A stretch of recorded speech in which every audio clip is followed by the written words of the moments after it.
Hi, இன்றைக்கி Sunday ஸ்பெஷலாக PRAN soup, PRAN தவா ஃப்ரை, அதாவது இறால் சூப்பும் இறால் தவா ஃப்ரையும்.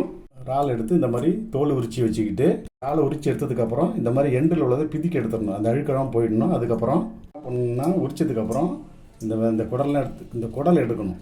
இந்த குடல் இன்னும் கத்தியில் கட் பண்ணிவிட்டு இதில் எடுத்து இந்த வருதுலேயே அந்த மாதிரி வந்துடும்.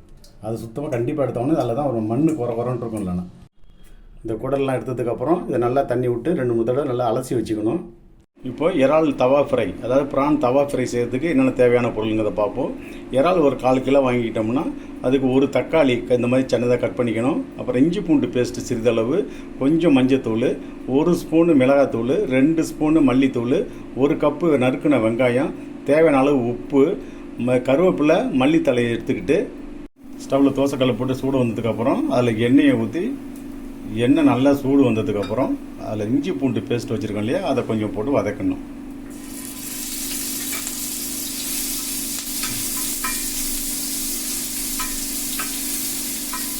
இந்த அளவுக்கு வதங்கினதுக்கப்புறம் அதில் வெங்காயத்தை போட்டு நல்லா பொன்னிறமாக வதக்கணும். அது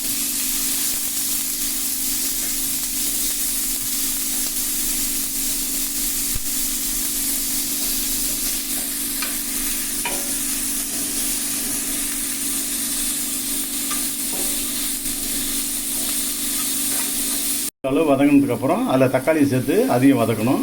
தக்காளி நல்லா சுருண்டு வரணும். இந்த அளவுக்கு வதங்கினதுக்கப்புறம் இறாலை நல்லா தண்ணியை வடிச்சிட்டு அதில் கொஞ்சம் உப்பு சேர்த்து, இறாலை போட்டு கொஞ்சம் உப்பு சேர்த்துக்கணும். உப்பு, மஞ்சத்தூள் 2 சேர்த்து மறுபடியும் வதக்கணும்.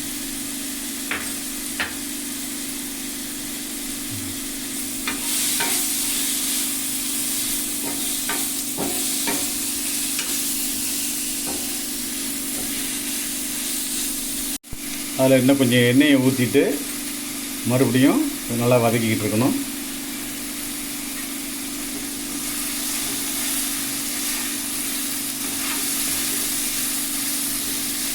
இந்த மாதிரி நல்லா வதங்கினதுக்கப்புறம் அதில் மிளகாத்தூள் தேவையான அளவு அதை சேர்த்துக்கிட்டு அதில் மல்லித்தூளும் போட்டுக்கணும், தனியாத்தூளையும் போட்டுக்கிட்டு மறுபடியும் வதக்கணும்.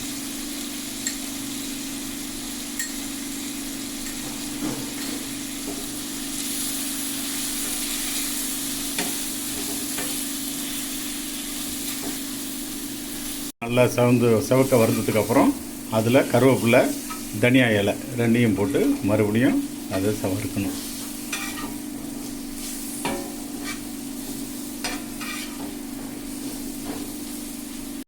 இப்போ ப்ரான் தவா ஃப்ரை ரெடி.